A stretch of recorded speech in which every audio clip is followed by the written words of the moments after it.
to posts on X. Now, you will appreciate, of course, that this is a live case, but we can discuss the principle, can't we? Because this does raise concerns about free speech in Britain. Yeah, that's right. I'm very happy to discuss the principle, but obviously can't discuss the individual case.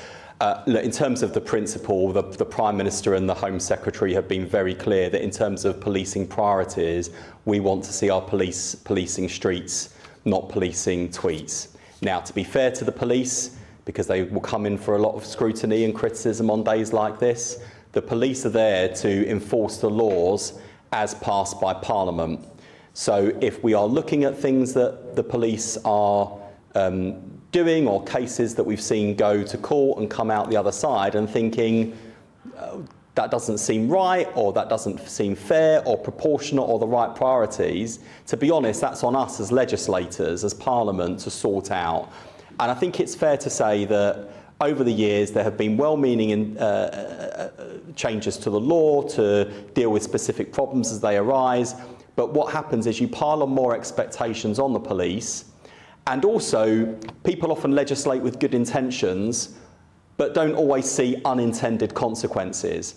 And it is right, I think, in terms of the online space, there are lots of things that happen online that if they happened on our streets, in our neighbourhoods, we would expect the police to act. So things like grooming of kids, trafficking of people, drugs, weapons, and also targeted harassment of people.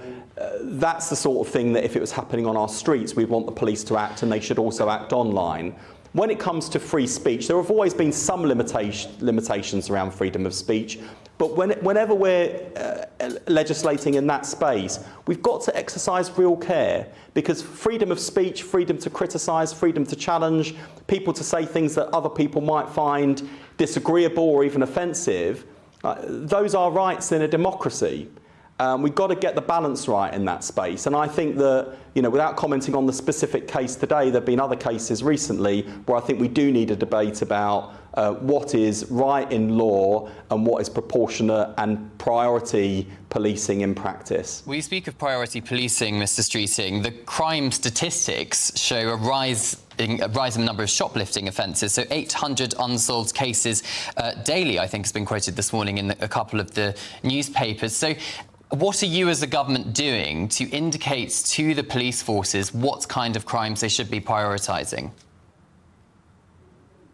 Yeah, I mean, when we were in opposition, the Home Secretary pointed out, Yvette Cooper pointed out, that some offences like shoplifting had been effectively decriminalised by the Conservatives because too many shoplifting offences, people stealing stuff under 100 quid, for example, were basically not dealt with, not tackled, but you have been which is really for more than a year, unfair Mr. Streeting.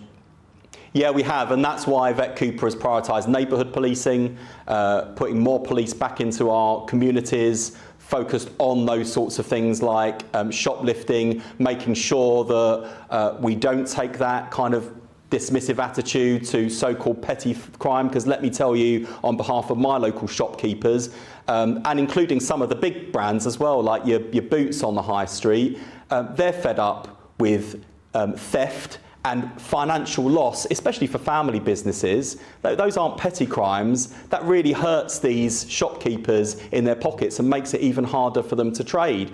And also, I just say on behalf of the rest of us who don't run shops but use them, it's really depressing actually when you see in your own neighbourhood, as I see on my local high streets, people behaving in this way and with impunity. It breeds a sense of lawlessness, and it makes people feel unsafe going to their own high streets. So this is a priority for the Home Secretary. That is why she is looking actively at what it is that over the years Parliament has asked police to do, and what that is then leading them to focus on in practice, and making sure that we've got the law in the right place, the priorities in the right place, and backing our police to do the things that we all expect them to do, which is catch criminals, keep streets safe, and focus on the crimes that are currently going unsolved in too great a number. Okay.